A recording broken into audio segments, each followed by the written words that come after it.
ఆహార పంటలని కూడా చాలా వరకు 3 నెలల పంటలుగానే చెప్పుకోవచ్చు. అందులో ముఖ్యంగా చిరుధాన్య పంటలు చాలా వరకు కూడా 3 నెలల్లోనే పండేటువంటి స్వల్పకాలిక పంటలు. ఈ 3 నెలల్లో పండేటువంటి ఈ వర్షాధారిత పంటలు ఏదైతే ఉన్నాయో అంటే జొన్న, సజ్జ, రాగి, కొర్ర, అరిక ఈ పంటలలో పెట్టుబడి ఏ విధంగా పెట్టుకోవాలి? అధిక దిగుబడులు సాధించాలి అంటే ఎలాంటి మేలైన యాజమాన్య పద్ధతులను అనుసరించాలి? ఇత్యాది అంశాల గురించి తెలియజేయడానికి మాల్యవంతునిపాడు గ్రామ వ్యవసాయ సహాయకురాలు శ్రీమతి బి నాగవేణి గారు మన ముందున్నారు. వారి ద్వారా ఈ ఆహార పంటల సాగులో అధిక దిగుబడులు సాధించాలి అంటే ఎలాంటి మెలకువలు పాటించాలో వారి సూచనలు సాటి రైతులకు తెలియజేద్దాం. నమస్కారం మేడం. నమస్తే సార్. మేడం, మరి ఇటీవల కాలంలో చూస్తే వాణిజ్యపరంగా వాణిజ్య పంటలు ఎక్కువగా వేస్తున్నప్పటికీ ఆహార పంటలు కూడా ఎక్కువగా వేస్తూ వస్తున్నారు. ముఖ్యంగా చిరుధాన్య పంటలు వేస్తూ వస్తున్నారు. ఈ చిరుధాన్య పంటలలో కూడా జొన్న, సజ్జ, రాగి ఈ పంటలను ఎక్కువగా ఉరిగా ఈ పంటలను ఎక్కువగా సాగుబడి చేస్తూ ఉన్నారు రైతాంగం అంతా కూడా. మరి ఈ ఆహార పంటల సాగులో అధిక దిగుబడులు సాధించాలి, తక్కువ పెట్టుబడితోటి అధిక దిగుబడులు సాధించాలి అంటే ఎలాంటి వ్యవసాయ విధానాన్ని అనుసరించాలంటారు? ఆహార ధాన్య పంటల్లో ముఖ్యంగా మనం జొన్న పంటను కనుక తీసుకున్నట్లయితే మన ప్రకాశం జిల్లాలో రబీ సీజన్లో ఎక్కువగా సాగు చేయడం జరుగుతుంది. దీనికి విత్తన మోతాదు వచ్చేసి 3 నుంచి 4 కిలోల వరకు ఎకరానికి విత్తుకోవడం జరుగుతుంది. ఏ పంట వేసుకోవాలి అన్నా ప్రాథమికంగా వచ్చేటువంటి తెగులు రాకుండా ఉండాలి అంటే ఖచ్చితంగా పంట వేసే ముందు విత్తన శుద్ధి చేసుకొని వేసుకోవాలి అని మీ వ్యవసాయ అధికారులంతా కూడా చెప్తూ వస్తున్నారు.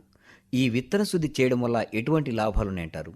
విత్తన శుద్ధి చేసుకోవడం వల్ల మనం తర్వాత వచ్చే ఈ తెగుళ్లను, పురుగుల నుంచి రక్షించుకోవడానికి అవకాశం ఉంటుంది.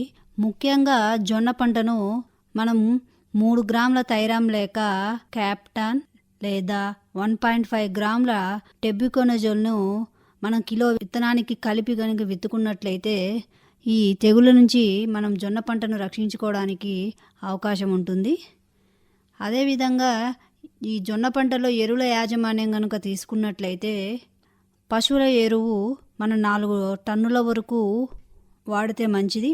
అదేవిధంగా నత్రజని వచ్చేసరికి ఈ వర్షాధార పంట కాబట్టి ఎకరానికి 24 నుంచి 32 కిలోల వరకు నత్రజని, అదేవిధంగా భాస్వరం 16 కిలోలు, పొటాష్ 12 కిలోలు ఎకరానికి గనక వేసుకున్నట్లయితే మనం మంచి దిగుబడిని సాధించడానికి అవకాశం ఉంటుంది.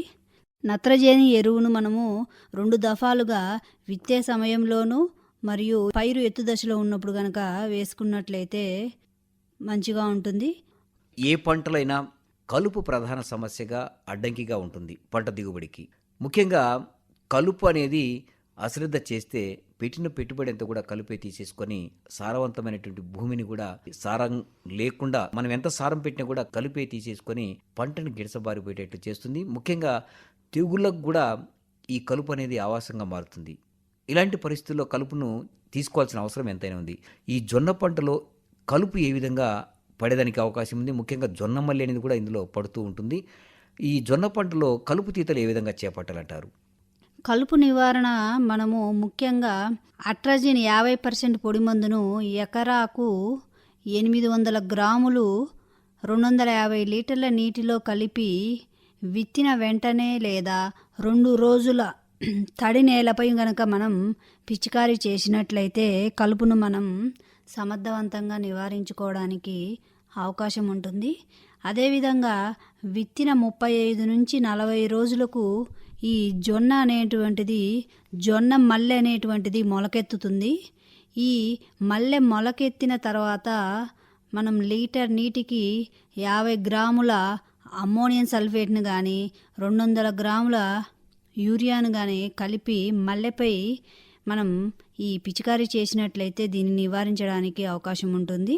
మేడం, మరి జొన్నలో కత్తెర పురుగు అనేది చాలా వరకు కూడా ప్రధాన సమస్యగా ఉంటుంది. ఈ కత్తెర పురుగును నివారించుకొని అధిక దిగుబడులు సాధించాలంటే ఎటువంటి సస్యరక్షణ విధానాన్ని అనుసరించాలంటారు? జొన్న పంటలో కత్తెర పురుగు వలన చాలా నష్టం కలిగి రైతులు నష్టపోతున్నారు. ఈ కత్తెర పురుగు అనేటువంటిది గొంగలి పురుగు ముఖంపై తిరగబడిన వి ఆకారంలో తెల్ల చారను, ఉదర భాగంలో ఆఖరి ఖండితం పైన నల్లని చుక్కల్లో ఒక చతురస్రాకారంలో కలిగి ఉంటుంది. ఇది మొదటి దశ గొంగళి పురుగులు ఆకులపైన పత్రహరితాన్ని గోకి తింటూ ఆకులపై రంధ్రాలను చేస్తుంది. ఈ రంధ్రాలు ఆకులపై మనకు నిలువుగా కనిపించడం జరుగుతుంది. ఈ గొంగళి పురుగు పెరిగే కొద్దీ ఆకుల చివరల నుండి తింటూ ఆకులను కత్తిరించినట్లుగా మనకు కనిపిస్తూ పూర్తిగా తినివేయటం మనం గమనించవచ్చు. అదేవిధంగా ఆకు సుడులను మరియు కాండాన్ని కూడా తొలచి రంధ్రాలను చేస్తూ ఈ పంటకు అనేటువంటిది ఇది నష్టాన్ని కలుగజేస్తుంది. దీని నివారణ గనుక మనం చూసినట్లయితే 20 నుంచి 30 రోజుల దశలో 5% వేపగింజల కషాయాన్ని లేదా వేప నూనె 1500 ppm 5 మిల్లీలీటర్లు 1 లీటర్ నీటి కలిపి పిచికారీ చేసినట్లయితే దీన్ని నివారించడానికి అవకాశం ఉంటుంది. అదేవిధంగా ఎకరాకు 10 లింగాకర్ష బుట్టలను కూడా మనము మొక్క మొలిచిన 10 రోజుల్లోపే అమర్చినట్లయితే దీన్ని సమర్థవంతంగా నివారించుకోవచ్చు. ఈ జొన్న పంటలో మొవ్వ తొలుచు ఈగ కూడా ముఖ్యంగా రైతుకు నష్టాన్ని కలుగజేస్తుంది. పురుగు ఆశించిన మొవ్వ ఎండిపోయి చనిపోతుంది. మనము ఈ మొవ్వను లాగినప్పుడు గనక చూసినట్లయితే ఒక కుళ్ళిపోయిన వాసన అనేటువంటిది వస్తుంది. దీనివల్ల పిలకలు అధికంగా రావడం జరుగుతుంది. మొలకెత్తిన మొదటి 30 రోజుల వరకు మాత్రమే మనకు ఈ పురుగు అనేటువంటిది ఆశించడం జరుగుతుంది. దీనిని నివారణ గనక మనము చూసుకున్నట్లయితే ఖరీఫ్ జొన్నను జూలై 10వ తారీఖు లోపే విత్తాలి. ఆలస్యంగా విత్తనం వేయవలసి గాని వస్తే విత్తన మోతాదును మనము పెంచుకోవాలి. అదేవిధంగా కార్బోఫ్యూరాన్ 3G గుళికలను మనం మీటరు సాలుకు 2 గ్రాముల వంతున విత్తేటప్పుడు సాలలో వేయాలి. లేక సైపర్మెత్రిన్ 1 మిల్లీలీటర్లు లేదా సైహలోత్రిన్ 5CS 2 మిల్లీలీటర్లు లీటర్ నీటికి కలిపి కార్బోఫ్యూరాన్ 3G గుళికలను మనం 2 గ్రాముల వంతున విత్తేటప్పుడు సాలలో వేయాలి. లేదా సైపర్మెత్రిన్ 1 మిల్లీలీటర్లు లేదా సైహలోత్రిన్ 2 మిల్లీలీటర్లు లీటర్ నీటికి కలిపి మొక్క మొలిచిన 7 లేదా 14, 21 రోజుల్లో గనక మనం పిచికారీ చేసినట్లయితే దీన్ని నివారించడానికి అవకాశం ఉంటుంది. ముఖ్యంగా జొన్న పంటలో మనము ఈ కాండపు తొలుచు పురుగును కూడా గమనిస్తూ ఉంటాము. ఈ కాండపు తొలుచు పురుగు పైరు 30 రోజుల తర్వాత నుంచి మనకు పంట కోసే వరకు కూడా ఇది ఆశించడం జరుగుతుంది. గుండటి వరుస రంధ్రాలు ఆకులపైన ఏర్పడతాయి. మొవ్వ చనిపోయి తెల్ల కంకి అనేటువంటిది ఏర్పడడం జరుగుతుంది. మనం ఈ కాండాన్ని గనక చీల్చి చూస్తే ఒక ఎర్రని కణజాలం మాదిరిగా మనకు కనబడడం జరుగుతుంది. దీనిని మనం నివారించాలంటే విత్తిన 35 నుంచి 40 రోజుల లోపు ఎకరానికి 4 కిలోల కార్బోఫ్యూరాన్ గుళికలను మనము కాండపు సుడుల్లో వేయాలి. అదేవిధంగా ఈ జొన్న పంటలో పేనుబంకను కూడా మనం గమనించడం జరుగుతుంది.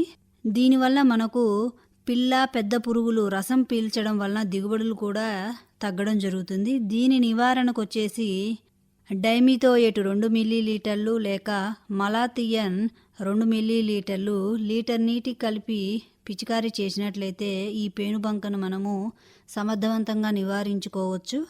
అదేవిధంగా ముఖ్యంగా జొన్న పంటలో ఈ గింజ బూజు తెగులను కూడా మనం గమనిస్తూ ఉంటాము. దీనివలన గింజలపై బూజు లక్షణాలు మనం వర్షాకాలంలో మనం అధికంగా కనిపిస్తూ ఉంటాయి. పూత మరియు గింజ గట్టిపడే సమయంలో వర్షాలు గనక పడినట్లయితే మనకు అధిక నష్టం కూడా కలగడం జరుగుతుంది. గింజ బూజు వలన గింజలపై పెరిగే ఈ శిలీంధ్ర రకాన్ని మనము గులాబీ లేదా నల్లని బూజు పెరుగుదల గమనించవచ్చు. అలాంటి గింజలు మనకు నూర్పిడి సమయంలో దెబ్బతింటూ ఉంటాయి. దీని నివారణకు వచ్చేసి మనము గింజ కింది భాగంలో నల్లచార ఏర్పడినప్పుడు కంకులను మనం కోయాలి. పంట కోత ఆలస్యం చేయకూడదు. 10 లీటర్ల నీటికి 20 గ్రాముల కాప్టాన్తో పాటు 2 గ్రాముల అరియోఫంగిన్ కానీ లేక లీటర్ నీటికి 0.5 మిల్లీలీటర్ల ప్రొపిగొనజోల్ కానీ కలిపి గింజ ఏర్పడే దశలో ఒకసారి మరియు గింజ గట్టిపడే దశలో మరోసారి కనుక పిచికారీ చేసినట్లయితే ఈ గింజ బూజు తెగులను మనము నివారించడానికి అవకాశం ఉంటుంది. అదేవిధంగా జొన్న పంటలో బంకకారు తెగులు అంటాము. దీనివలన కూడా మనకు రైతుకు చాలా నష్టం కలిగి నాణ్యత అనేటువంటి తగ్గడం జరుగుతుంది. ఇవి ముఖ్యంగా మొక్కలు పుష్పించే దశలో చల్లని తేమతో కూడిన వాతావరణం ఈ తెగులు వ్యాప్తికి అనేటువంటిది అనుకూలంగా ఉంటుంది. ఈ తెగులు సోకినటువంటి కంకుల నుంచి మనకు తెల్లని రంగుతో కూడిన ఒక జిగురు వంటి ద్రవం అనేటువంటిది కూడా కారణం మనం గమనించవచ్చు. దీని నివారణకు వచ్చేసి 3 గ్రాముల క్యాప్టాన్ లేక థైరామ్ లేదా థయోమితాగ్జామ్ కిలో విత్తనానికి కలిపి గనక విత్తుకున్నట్లయితే మనం దీన్ని నివారించడానికి అవకాశం ఉంటుంది.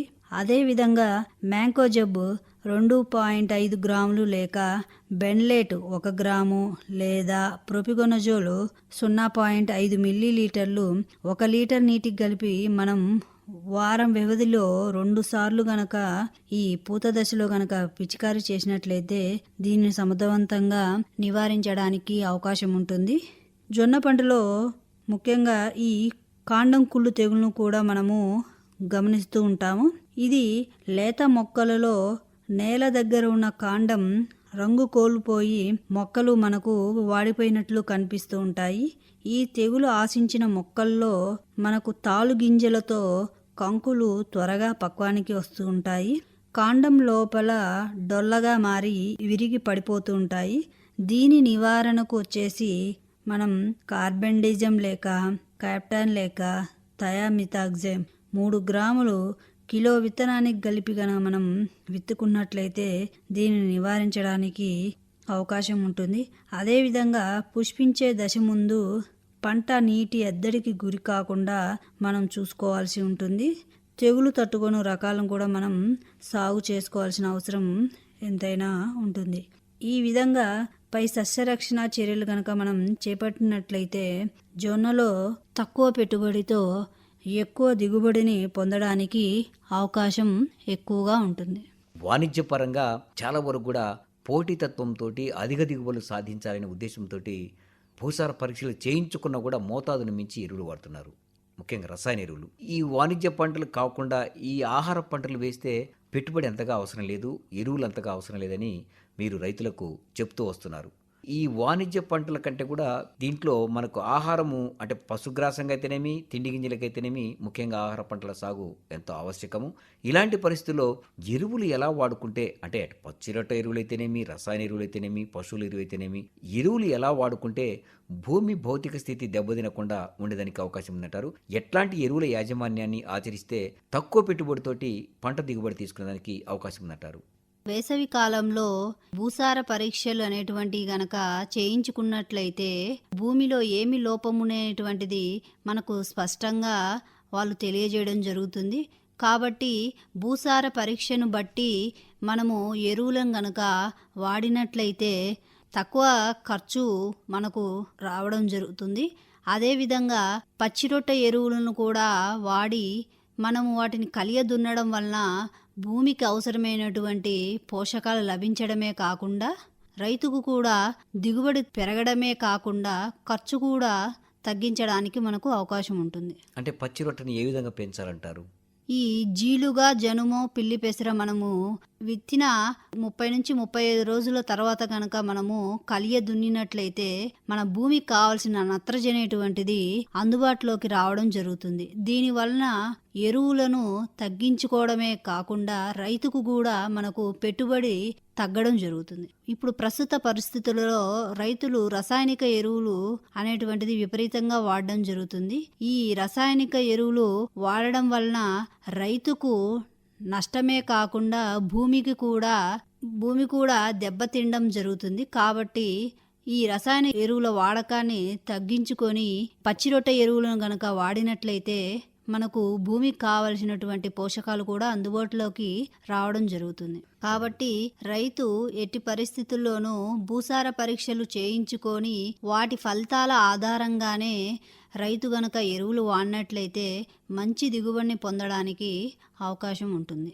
ముఖ్యంగా ఆహార పంటలు వేస్తే అటు పశుగ్రాసానికి ఇటు మనం తినడానికి గింజలు ఉండడమే కాకుండా వాణిజ్య పంటల్లో ఎక్కువ ఖర్చు ఉంటుంది. కాబట్టి ఆహారపు ధాన్యపు పంటల వైపే రైతులు పాడి పంటలు ఉండాలంటే ఈ చిరుధాన్యాలను సాగు చేయడం తప్పనిసరిగా చేయాలి. పాడి పంట ఉండాలి అంటే ఆహార పంటల ఆవశ్యకత ఎంతవరకు ఉంది? ఆహార పంటలు వేసుకుంటే ఎటువంటి లాభాలున్నాయి? మరి జీరో బడ్జెట్ తోటి పండించుకోవాలంటే ఎటువంటి పంటలు వేస్తే మరి తక్కువ పెట్టుబడితోటి ఎక్కువ లాభాలు ఆర్జించడానికి అవకాశం ఉంది? ఆహార పంటల సాగులో ఎటువంటి సూచనలు, మెలకువలు పాటిస్తే మరి రైతు అధిక దిగుబడులు సాధించడానికి అవకాశం ఉంది? ఇత్యాది అంశాల గురించి చక్కటి విషయాలు తెలియజేశారు. నమస్కారం మేడం. నమస్తే సార్.